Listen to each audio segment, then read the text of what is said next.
Two উমানিয়া।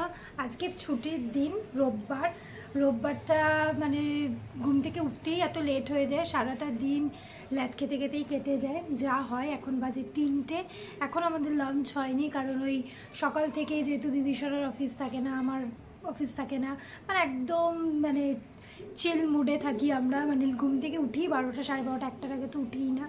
তারপরে 3 বা 4 বার চা খেতে খেতে হয়ে যায়। আর এখন যেটা হচ্ছে মাখা, মা বেশ মেখে দেয়, ছোটো থেকেই ওটা খুব প্রিয় আমাদের। আগে ঠাকুমা মানে আম্মা মেখে দিত, আমাদের দিদা মেখে দিত, তারপরে এখন সেটা মা কন্টিনিউ করছে, এখন মা আমাদেরকে মেখে দেয় সেই কাঁচা আম মাখা। গরমকালে যেটা হয় টক ডাল, কাঁচা আম মাখা, তো সেই কাঁচা আম মাখাটা আমাদের ব্যাপক লাগে। তো মাকে আজকে বলেছি মা একটু কাঁচা আম ঠাম দাও মেখে, ওটা খেয়েছে তারপরে লাঞ্চ করবো। আমাদের এখন তো বৈশাখ মাস চলছে, তার কারণ কেন আমি এটা জানি, তার কারণ বৈশাখ মাসে আমাদের বাড়িতে মঙ্গলচণ্ডী পুজো হয়, এভরি টিউসডে করেই হয়। যদিও এবার খুবই ঘরোয়াভাবেই সেই পুজোটা হচ্ছে, নর্মাল বাড়িতে মা যেরকম পুজো দেয় বা ডেলির যে পুজো হয় সেইভাবেই করা হচ্ছে, কোনো রকম বিশেষ কিছু এবার করা হচ্ছে না।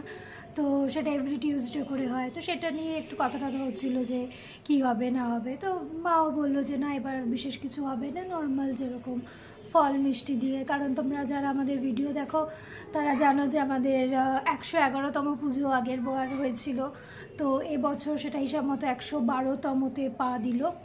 তো এবার বিশেষ কিছু করা হচ্ছে না, জাস্ট নর্মাল বাড়িতে মা পুজো যেরকম দেয় সেরকমই দেবে, ফল মিষ্টি দিয়ে। আর ওই আমাদের নিয়ম আছে, পাকা আম দিতে হয় ফার্স্টে, পাকা আম ঠাকুর খাবে, মানে মা মঙ্গলচণ্ডী খাবে, তারপর আমরা খাবো।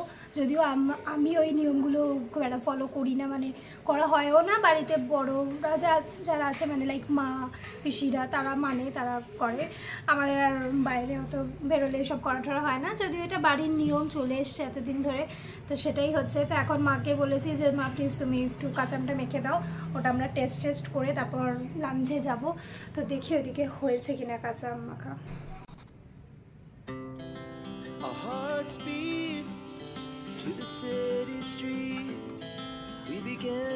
কাঁচা আম মাখা রেডি, ভালো হয়েছে, তবে আরেকটু নুন না, আরেকটু নুন লাগবে না, বেশ আর লাগবে না, একটু নুন উপরে দেওয়া। এটা এখন খাবো।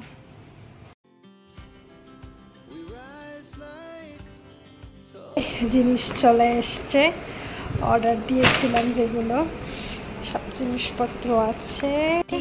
বাবা ফুচকা এনেছে, টক ঝালটা এত ভালো লাগে এদের, বাড়িতেই ফুচকা সে খাওয়া হবে। আজকে তো মাদার্স ডে, ভীষণই স্পেশাল সবার জন্য। আর লাকিলি আজকে মাদার্স ডে পড়েছে সানডে, মানে জমে ক্ষীর বিষয়টা।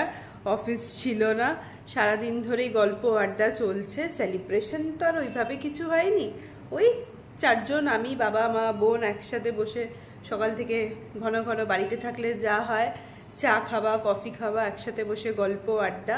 তো আজকে মাদার্স ডেতে প্রথমেই প্ল্যান ছিল, আমি আর মায়ুরা প্ল্যান করেছিলাম যে আজকে মাকে কিচেনে ঢুকতে দেবো না, স্পেশালি ডিনারটা। লাঞ্চটা যা হয় হোক, কেন সানডে লাঞ্চ খুচখাচ লেগেই থাকে, ভালোও লাগে, বাড়িতে থাকি সবাই মিলে একসাথে খাওয়া দাওয়া। লাঞ্চটা মা নিজেই রেডি করেছে। আর ডিনারটা প্ল্যান করেছিলাম, মা রোল খেতে যেহেতু খুব ভালোবাসে, যে সুইগি বা জোম্যাটো থেকে মায়ের জন্য রোল আনবো। কিন্তু মা দুপুরবেলা অলরেডি মানে প্ল্যান করেই রেখেছিল ফিশ কালিয়া আর বাসন্তী পোলাও করবে। মায়ের পোলাও খেতে খুব ভালো লাগে আর কি, আমরাও ভালোবাসি, মায়ের স্পেশালি বেশি ভালো লাগে, একটু মিষ্টি মিষ্টি যে পোলাওটা হয়। আর তার সাথে ফিশ কালিয়া, মায়ের কাতলা মাছ ভালো লাগে তাই বাবা এনেছিল। তো মা নিজেই বললো না ওসবের দরকার নেই, রান্না আমি করব। তো মাদার্স ডে তো মা নিজেই রান্না করেছে, যাই হোক যার যেটা ভালো লাগে। আর সেদিনকা তো আমি আর মায়ুরা জুডিও গেছিলাম, তোমাদের বলেছিলাম লাস্ট ভিডিওটা তোমরা দেখেছো, যে মায়ের জন্য কিছুটা নেব, একটা সামান্য ছোট্ট একটা গিফট কেনা হয়েছে, সেটা দিয়ে দেবো, ব্যাস এই আর কি সেলিব্রেশন, আছে কিছুই না। খুব সহজে দই কাতলার রেসিপিটা শেয়ার করছি। প্রথমে মাছটাকে নুন দিয়ে ভেজে নেওয়া হয়েছে, তারপর এই সামান্য কিছু জিনিস দিয়েই হয়ে যাবে। এখানে আছে আদা, রসুন, কাঁচা লঙ্কা, জিরে বাটা, এখানে আছে কাজু বাদাম আর টক দই, আর এখানে সামান্য কিছু মশলা, বেসিক মশলা যেরকম জিরে আছে, দারচিনি, লবঙ্গ, এলাচ, তেজপাতা, কিছু কুচনো পেঁয়াজ আর কাঁচা লঙ্কা। এরপর একটার পর একটা রান্নাটা কিভাবে করছি তোমরা দেখো। প্রথমেই ওই মাছের যেটা তেল রয়েছে সেই তেলেই গোটা জিরেগুলো দিয়ে দেওয়া হবে। জিরে দেওয়ার পরে একে একে যা মশলাগুলো রয়েছে, তেজপাতা, দারচিনি, লবঙ্গ সবই দিয়ে দেওয়া হবে। তেলে গন্ধটা বেরিয়ে গেলেই তারপর বাকি যেগুলো রয়েছে লাইক পেঁয়াজটাও এখানে দেওয়া হয়ে গেল। পেঁয়াজটা লাল লাল হয়ে গেলে পরে যেগুলো রয়েছে সেই মশলাগুলো একটার পর একটা দিয়ে দেবো। পেঁয়াজটা ভাজার জন্য আর কি একটু ওয়েট করতে হবে, একটু গোল্ডেন হয়ে গেলেই তারপরে এখানে ওই যে পেস্টটা তৈরি করে রাখা হয়েছে অলরেডি, সেই পেস্টটা কিন্তু এবার দিয়ে দেবো। বেশ লাল লাল হয়ে গেছে, এবার এই পেস্টটা দিয়ে দিচ্ছি। এই পেস্টটা করে রাখা হয়েছে, এখানে রয়েছে আদা, রসুন, পেঁয়াজ আর জিরে বাটা। এটা পুরো পেস্টটাই আমি এবার এই তেলের মধ্যে, পেঁয়াজটা ভাজা লাল লাল হয়ে গেছে, হ্যাঁ এবার এই পেস্টটা দেওয়া হয়ে গেছে। এবার পেস্টটা হবে কিছুক্ষণ, পুরো তেলটা যতক্ষণ না বেরিয়ে আসে এই মশলাটাকে ভালো করে কষাতে হবে। তারপর পরিমাণ মতো নুন, যতটা মাছ থাকবে বা যতটা পরিমাণে হবে সেই পরিমাণ মতো নুন কিন্তু দিতে হবে। এখানে আমার 4 পিস মাছ রয়েছে, সেই অনুযায়ী আমি নুন আর ঝালটা দেবো। মশলাটা অলমোস্ট কষে এসছে, এই যে এবার এই যে দই আর কাজু বাদামটা রয়েছে এইটা আবার দিয়ে দেওয়ার টাইম হয়ে গেছে। একটু দেখছি যে ঠিকঠাক আছে কিনা, হ্যাঁ মনে হয় এবার হয়েই এসছে।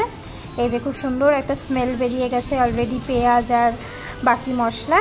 এবার এই পুরো পেস্টটা, দই কাজু বাদামের পেস্টটা দিয়ে দেওয়া হলো। এবার এটা দিয়ে ভালো করে মশলাটা হবে, ভালো করে নাড়িয়ে দিতে হবে।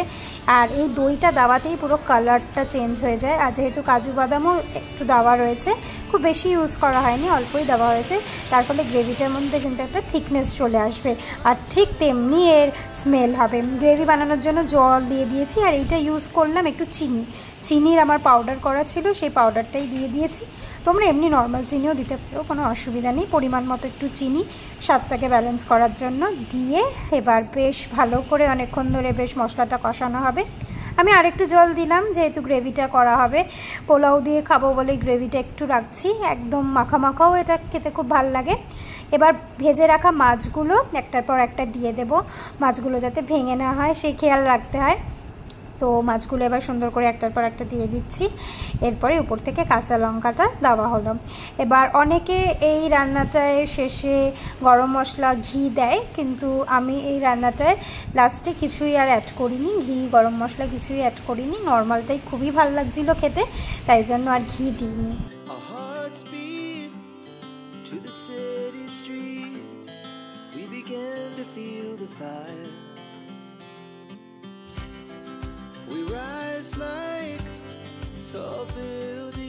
মায়ের রান্না হয়ে গেছে, মানে ফিশটা আর কি রেডি হয়ে গেছে, খুব ভালো। হ্যাঁ গিফটগুলো এখানেই আছে, এখানে এসে দে, তাহলে ভালো করে দেখাতে পারবো। মা তুমি আসো, তোমাকে গিফটগুলো দিই। হ্যাঁ ওই জায়গাটা দিচ্ছে, মা চলে এসছে, মাকে এবার গিফটটা দেবো। এই যে গিফটের প্যাকেট, নাও। কি দুটো ব্যাগে কি দিয়েছিস তোরা? হ্যাঁ বাহ, এই যে একটা টি শার্ট, তুমি অনেকদিন ধরে বলছিলে বেজ কালার, মা অনেকদিন ধরে আমার আর ওর আছে বলে মা বলেছিল কালারটাই আমার কালারটাই চাই, তো খুঁজে একটা বেজ কালারের টি শার্ট আনা হয়েছে। তুমি দেখিয়ে দাও আমার টি শার্টটা, মাকে দেখাতে তো। খুব সুন্দর হয়েছে, আমার এই কালারটা খুব ভালো লাগে, ওভারসাইজড, নরমাল রেগুলার ইউজের জন্য ভালো লাগছে, খুব সুন্দর লাগছে। আচ্ছা সেকেন্ড প্যাকেট, এটা কি একটু আগেই অর্ডার করো? এটাও তুমি ও আমার আইসক্রিম ভালো লাগে, সেজন্য আইসক্রিম। আর জুডিও থেকে একটা বডি লোশন এনেছি, যেটা সর্বজনীন। এইগুলো সর্বজনীন এটা আমার সব থেকে ফেভারিট। মায়ের আইসক্রিম, মা ভীষণ আইসক্রিম ভালোবাসে খেতে, তাই জন্য একটা ম্যাঙ্গো আইসক্রিম আনানো হয়েছে, এটা আমাদের জন্য আনানো হয়েছে। আর এই জিনিসটা দেখো,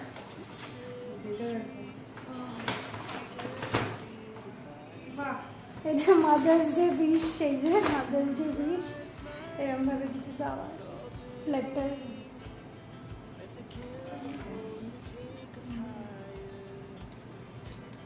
এই আর কি সেলিব্রেশন ছোট্ট। কি সুন্দর কার্ডটা দিয়েছে, এই যে মাদার্স ডে স্পেশাল। গিফট কিরম লাগলো? খুব ভালো হয়েছে। আইসক্রিম আইসক্রিমটা তো মানে সব থেকে বেস্ট। তারপরে এই যে এটা আমার খুব ইচ্ছে ছিল এই কালারের একটা টি শার্ট, খুব ভালো হয়েছে। We're gonna be two hearts running wild.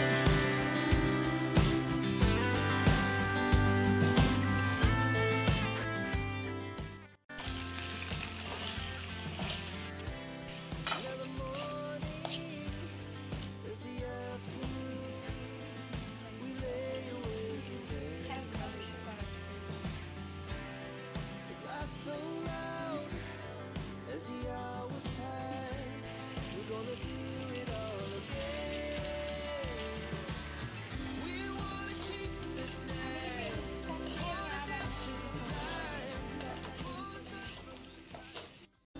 Basanti pulao ready হয়ে গেছে,